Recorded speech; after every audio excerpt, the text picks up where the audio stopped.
তোমরা কিভাবে lip draw করবে শিখতে চাও, তাহলে এই ভিডিওটা দেখে ড্র করাটা শিখে নাও। তারপর পুরো লিপস্টিক কিভাবে তোমরা পরাবে, লিপটা কি করে তোমরা আঁকিয়ে সুন্দর করে লিপস্টিক পরাবে, সেটারই পুরো ভিডিওটা আমি নেক্সট ভিডিওতে তোমাদের দেখাবো।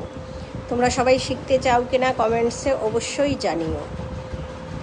তো এটা আমার মুসলিম ব্রাইডের লুক ছিল। তো ফেসটাও আমার মেকআপ কমপ্লিট হয়ে গেছে, আই মেকআপটাও কমপ্লিট হয়ে গেছে, আর শুধু লিপটা ড্র করে দেখিয়েছি। আর তোমরা যারা আমার কাছে এরকম সুন্দর সুন্দর ছোট্ট ছোট্ট টিপস শিখতে চাও তো কমেন্টসে জানিও। আর মেকআপের ক্লাস যারা করতে চাও আমার কাছে নেক্সট ব্যাচে তোমরা জয়েন করো। আর অ্যাডমিশান চলছে, অ্যাডমিশানটাও তোমরা নিয়ে নিও। তো অনেক কিছু ছোট ছোট টিপস তোমরা দেখতে পারবে কল্যাণীস মেকওভারে। তো থ্যাংক ইউ, চলো টাটা।